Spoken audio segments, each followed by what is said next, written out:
patnubay. Palatuntunan nagbibigay inspirasyon, tatalakay sa iba-ibang pangyayari sa loob at labas ng ating bansa. Gagabay sa mga taong nangailangan ng patnubay sa kanilang mga suliranin sa buhay.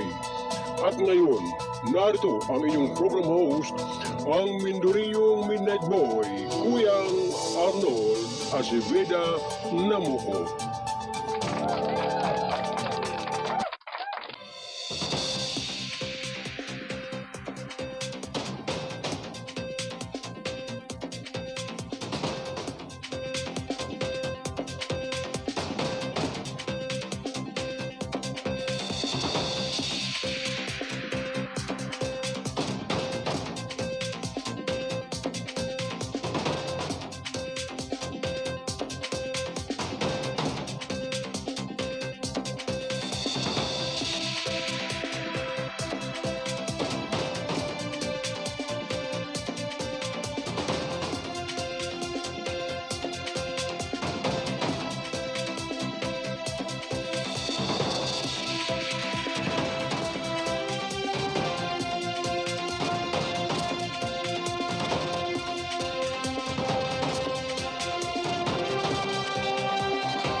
Apatapot 5 minuto makalipas ang ikapito ng umaga. Ito ay atid ng KBS RMM News. Radyo na, dyaryo pa.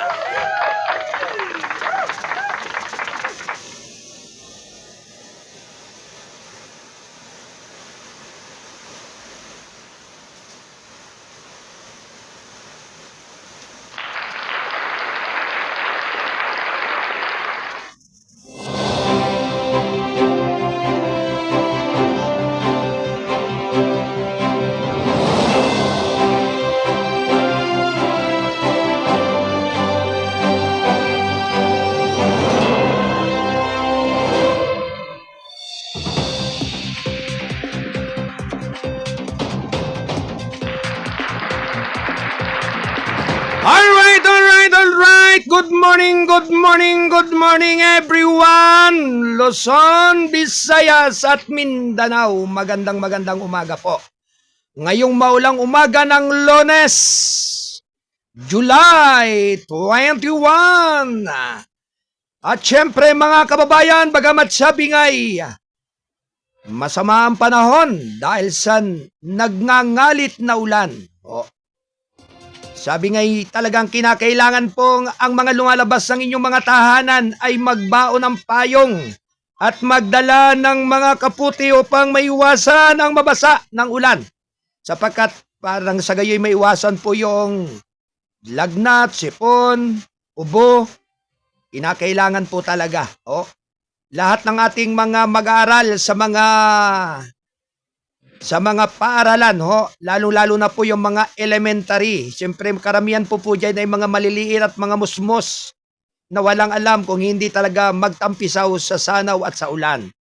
Anyway, sa lahat po ng ating mga tagapakinig, ngayon po ay Lunes, sama-sama po tayo sa ating programang Gabay at Patnubay, mga balitaan at mga informasyon. At syempre, magandang umaga po sa ating mga kasado patroller na naka-standby po sa iba't ibang area ng ating kapuluan, Luzon, Visayas, Mindanao. Syempre, sa lahat po ng ating mga kolumnista at writer, magandang umaga po sa inyong lahat. Likewise, sa lahat po ng ating mga nakakasama po dito sa ating Studio 1. Mula po dito sa ating balitaan. Sina Ate Del Aldea Santos at Ate Rosemary Padiron Lauzon. At syempre sa pangalan po ng ating station manager, Kuyang Alan Valenzuela Bordeos. Ako naman po ang inyong abang lingkod. Ang kuya ng lahat, ang Mindorinyong Midnight Boy, bagamat hindi naman gaanong kagwapuhan, sigurado namang ito'y inyong maaasahan. Ang inyong Kuyang Arnold Aceveda Namuco.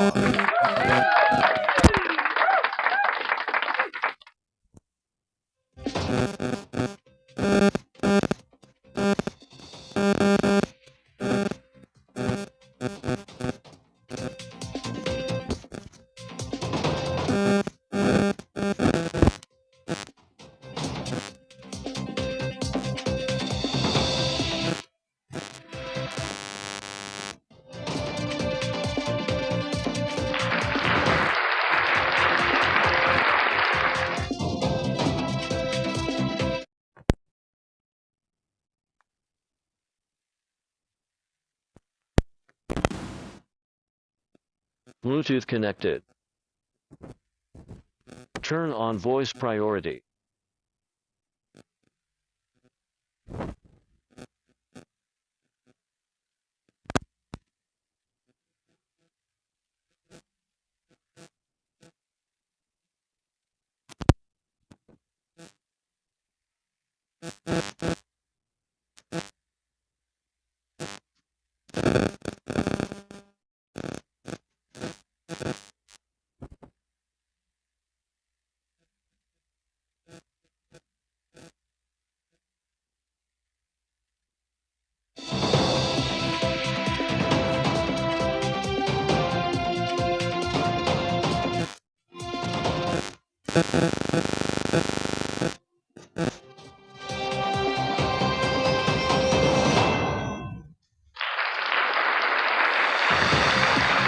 Alright mga kababayan, medyo talagang sumasama po sa takbo ng panahon ang ating signal. Nagkakaroon po ng kaunting aberya. Gayunpaman, tayo po ay magpapatuloy sa ating palatuntunan upang magsama-sama tayo hanggang doon sa dulo. At syempre mga kababayan, magandang umaga po sa lahat ng ating mga kolumnista at writer ng Balitang Kasado. Likewise sa lahat ng ating mga tagapakinig, buong Luzon, Visayas at Mindanao. At ganun din po sa lahat ng ating mga kababayan po sa iba't ibang dako ng mundo. Samahan po ninyo ako sa loob ng 2 oras ng ating pagtatanghal dito sa Kasado Broadcasting Service RMM News. Radyo na Dyaryo Pa!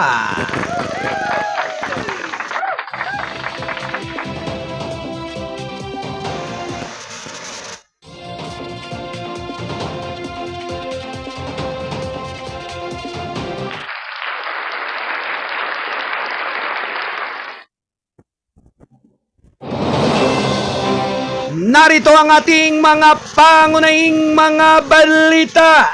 Round 1. Ready, go!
Alright mga kababayan, 3 arestado sa 6.5 milyong pisong halaga ng shabu na samsam sa Bulacan at Bohol Operation.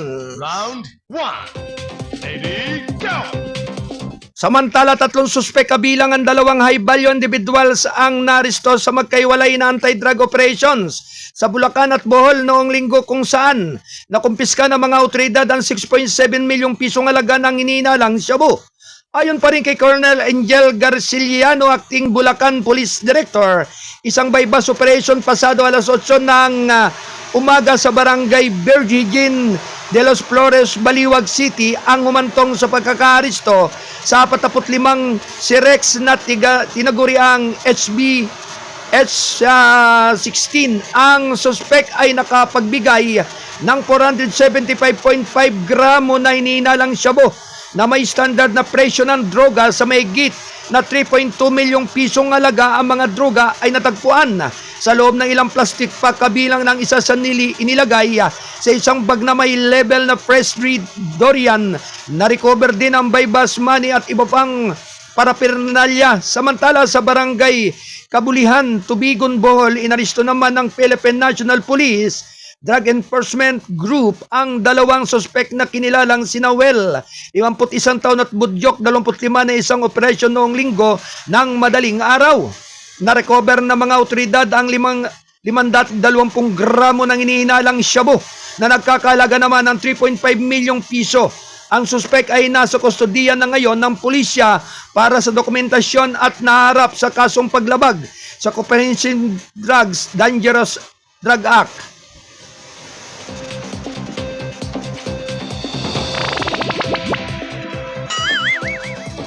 limang minuto makalipas ang 7 ng umaga. Ito ay hatid ng KBS RMM News. Radyo na Dyaryo Pa! Samantala mga kababayan, tuloy-tuloy lamang ang ating palatuntunan. Sa unang bahagi ng ating palatuntunan, Marcos, sinira ng online gambling ang mga pamilya, nagbabala laban sa maling paggamit ng tech. Round 1. Ready, go! Nagbabala si Pangulong Ferdinand R. Marcos Jr. noong linggo tungkol sa lumalaking panlipunang tolon online gambling na binigyan din na ang mga digital na tutol ay dapat gamitin upang mapasigla, hindi sirain ang mga pamilyang Pilipino. Sa kanyang pinakahuling video blog, kinilala ng Pangulo ang mga benepisyo ng digitalisasyon sa pagpapabuti ng mga serbisyong pampubliko. Ngunit kinalungkot niya na ang teknolohiya ay pinagsasamantalan din para sa mga scam, maling impormasyon at madaling mag-access na pagsusugal. Ang isa pang pinadali ng digitalization ay ang pagsunod. Maraming pamilya ang nasisira dito, lalo na kung hindi responsable ang pagkakagamit ito, sabi ni Marcos. Ang payag ng Pangulo ay dumating sa gitna ng tumitinding panawagan mula sa mga mambabatas at mga grupo ng lipunan sibil para sa isang kabuuang pagbabawal sa mga operasyon sa online na pagsusugal. Habang binibigyan din ng Pangulo ang kahalagahan ng mga umuusbong na teknolohiya tulad ng artificial intelligence o ang digital platform upang gawing maayos ang mga serbisyo ng gobyerno. Hinimok niya ang mga Pilipino na manatiling mapagbantay laban sa maling paggamit ng digital na teknolohiya at narito para padaliin ang ating buhay para magtaguyod ng pamilyang Pilipino, hindi para sirain tayo nito, sabi niya. Pinabilis ng administrasyon ang paglunsad ng pampublikong Wi-Fi infrastructure ng fiber internet at mga digital na platform ng edukasyon. Ngunit binigyang diin ni Pangulong Marcos na ang pag-unlad ay dapat kasabay ng regulasyon at responsableng paggamit. Nauna rito sinabi ni Executive Secretary Lucas Bersamin na nirepasupan ng palasyo ang mas malawak na implikasyon ng pagbabawal sa lahat ng uri ng online gaming. 2 minuto bago mag-ikawalo ng umaga. Ito ay atid ng KBS RMN News. Radyo na dyaryo pa. Ito ay kasapi ng The United Multimedia International Press Corps. Samantala, DSUD sumumpa ng tulong sa kanlungan habang sinira ng krising ang 356 na bahay. Round 1. Ready, go! Ang Department of Human Settlement and Urban Development, DSUD, ay nagpakilos ng emergency shelter assistance para sa mga pamilyang naapektuhan ng severe tropical storm Krising na naiwan ng 356 na bahay na napinsala sa 3 rehiyon. Noong Sabado ng tanghali, niulat ng DSUD Regional Office na may 307 bahay ang bagyang nasira at 49 naman ang ganap na nawasak, na may pinakamataas na bilang ng mga kaso sa rehiyon, 6, at 183 sinundan ng Region 9 na may 87 at Negros Island Region na may 65. Upang matulungan ang mga pamilyang nawala ng tirahan, humingi ang DSUD ng 5,000 shelter-grade tarpaulin mula sa International Organization for Migration para ipamahagi sa mga lugar na pinakamahirap na naapektuhan ng partikular na Region 6 at Negros Island. Bilang pagsunod sa direktiba ni Pangulong Ferdinand R. Marcos Jr., dapat nating simulan ang paghahanda ng kinakailangang tulong. Pagkatapos ang kalamidad sa mga apektadong pamilya, sabi ni DSUD Undersecretary for Disaster Response Henry Yap, mahalaga na manatiling proactive tayo para sa napapanahong paghahatid ng ating tulong.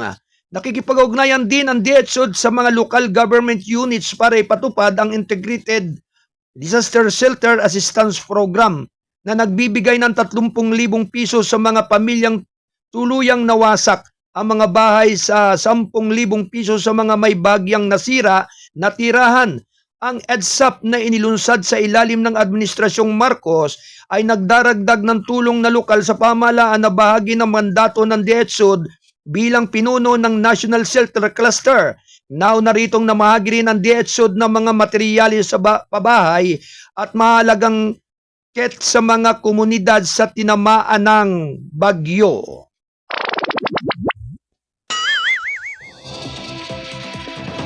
Isang minuto makaraan ang 8 ng umaga. Tuloy-tuloy lamang mga kababayan ng ating balitaan. Round 1. Ready, go! Samantala, tinimbang pa rin ang online gambling ban.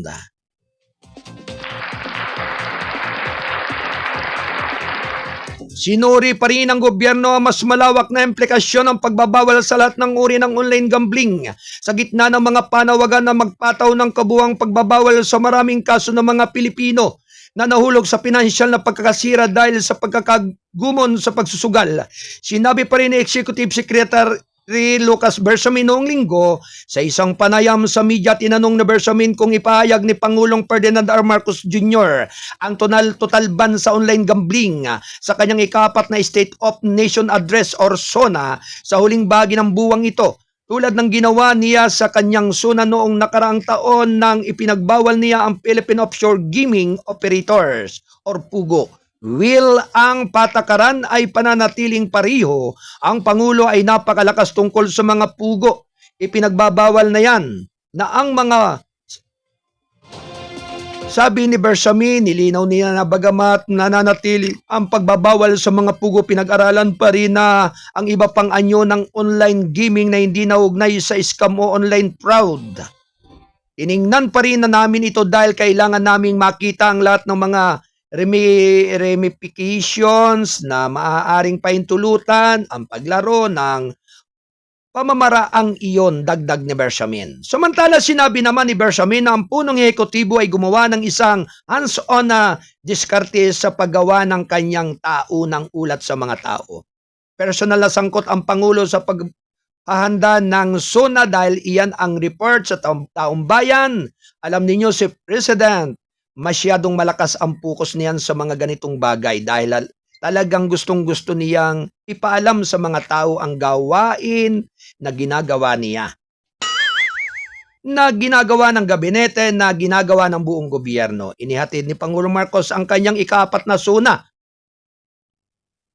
o ihahatid sa Hulyo 28 sa Batasang Pangbansa. 3 minuto makaraan ang 8 ng umaga. Samantala, mga kasado patroller, standby report makaraan ang ilan nating bagbabalita. 3 ranggo ng pulis nakakuha ng bagong post na kabagong pagbabago ng Philippine National Police. Round 1. Ready, go! 3 mataas na opisyal ng pulisya ang isinama sa pinakahuling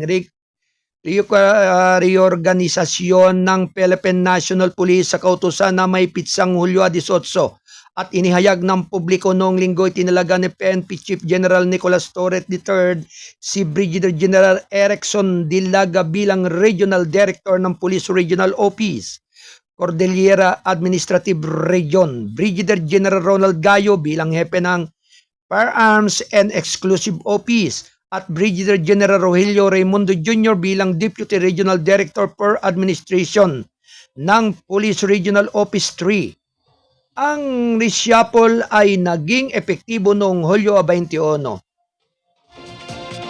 Samantala, 11 opisyal na may ranggo ng police colonels ang natakatanggap ng mga bagong assessment.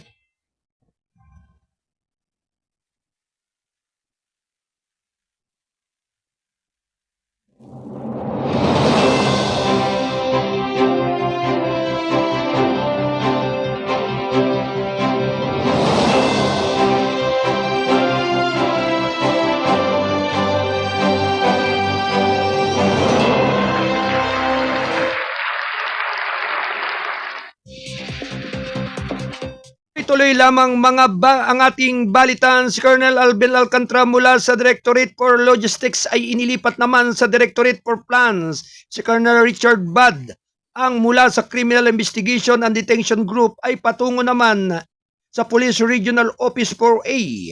Colonel Harold Depositor mula naman sa DPL hanggang PNP Academy. Colonel J. Dimandal mula naman sa Provincial Office, Regional Office 3 hanggang Police Regional Office Negros Island Region. Colonel Wilson Durumal mula sa DPL.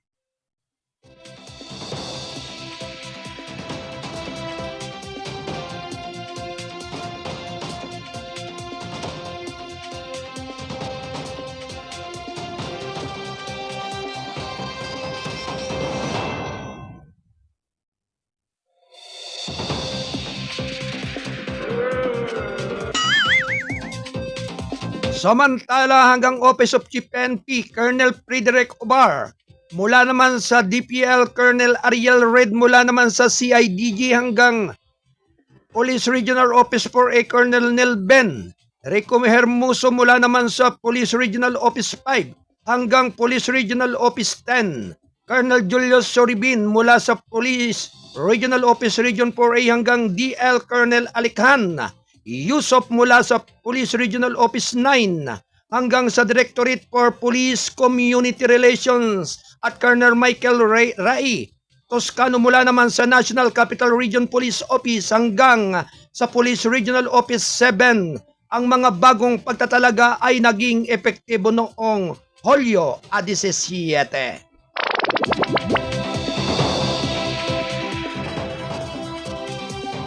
minuto makalipas ang 8 ng umaga.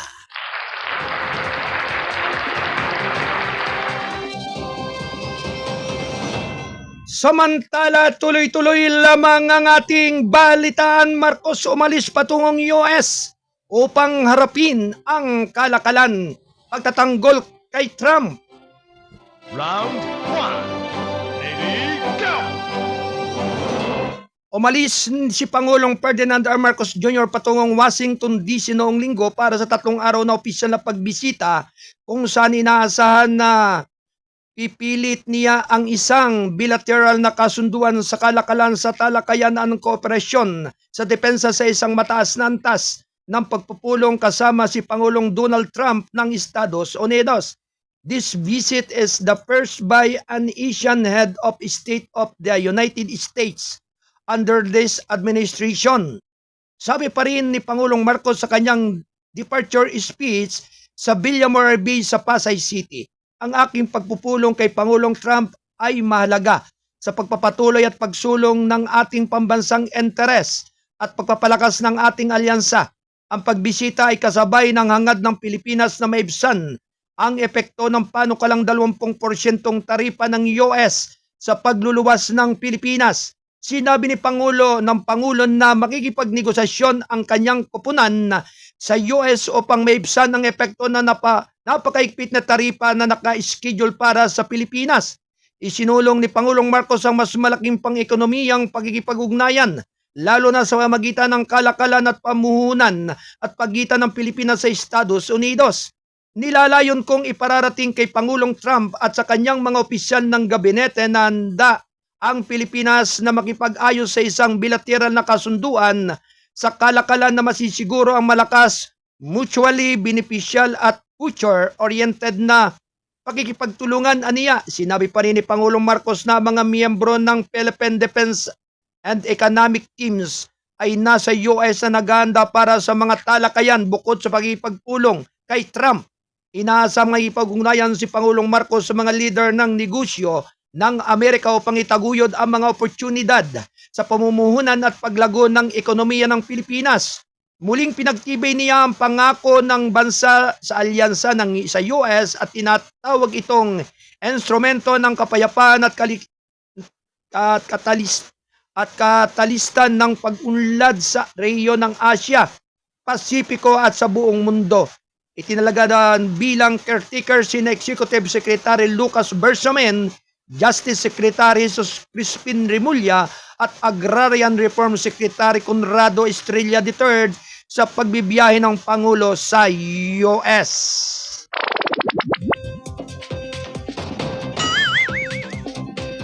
Alas 8:10 ng umaga.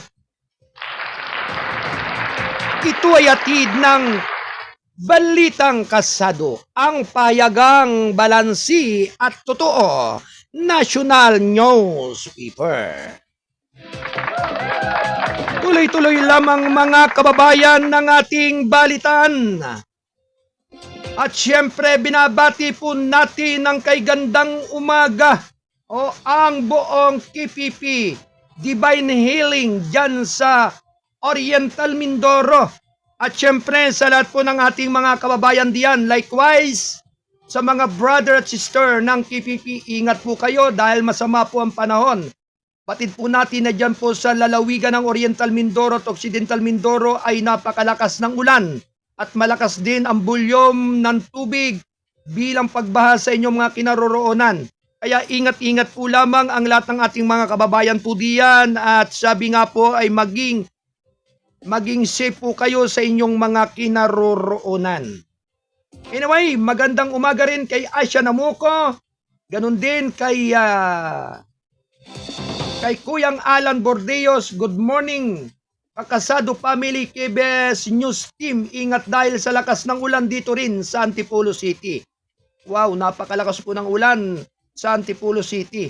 Kaya ingat po ang lahat ng ating mga kababayan sa mga paglabas ng bahay at sabi nga po ay kung malakas ang dagim ng ulan, lalo na po yung mga malalapit po sa mga pampang ng sapa o ilog. Ganon din po sa mga dalisdis ng mga kabundukan po ng Rizal. Kailangan po ay mag-iingat po kayo at lagi pong maging handa anumang oras sa panahon po ng sakuna. At syempre, binabati rin po natin na magandang umaga si Brother Rinaldo Sula ng Oriental Mindoro. Magandang umaga sa mga Sula family dyan sa Oriental Mindoro. Alright mga kababayan, maghahatid ng kulang balita. Tunguin po na datit bigyan ng daan ang pagbabalita ng ating Kalsado Patrol. Kalsado Patrol 20 mula po dyan sa lugar ng National Capital Region, si Kuyang Don Robert Ramero. Ito po mga kababayan ay may kinalaman po. May kinalaman po mga kababayan. Ano ito, Kuyang Don Robert? Yan.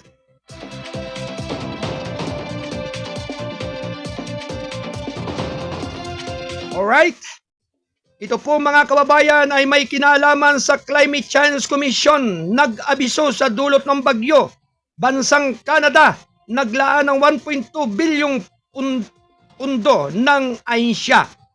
At syempre po ang detalye mga kababayan ay magmumula po sa ating Kalsado Patrol.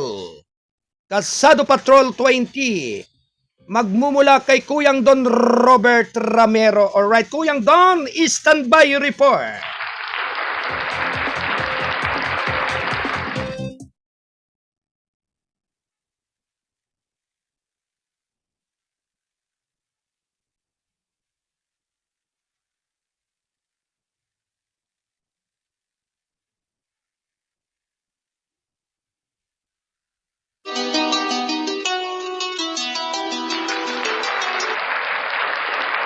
Kalsado Patrol Report. May malagang pagulat ang ating Kalsado Patrol 20, si Kuyang Don Robert Ramero. Ito nga po mga kababayan na may kinalaman sa Climate Change Commission. Nag-abiso sa dulot ng bagyong sa bansang Canada, naglaan ng 1.2 milyong pundo ang ahensya. Ang detalye ay magmumula kay Kalsado Patrol 20. Kuyang Don Robert Ramero. Alright, Kuyang Don. Sige, potok mo na yan. Yes, Kuyang Arnold, mga kaibigan, maging sa ating mga taga-subaybay, nag-abiso sa publiko ang Climate Change Commission dahil taon-taon ay palala ng palala ang hagupit ng climate disasters sa bansa. At ang labis na nasasalanta ng kalamidad ay ang mga nasa marginal sector, lalong-lalo na ang mga tinatayang 76% na nasa labas ay ay nagdaranas ng mga problema. Itong mga persons with disabilities, 17% ay apektado ng ang kanilang mga kalusugan, 14% naman ay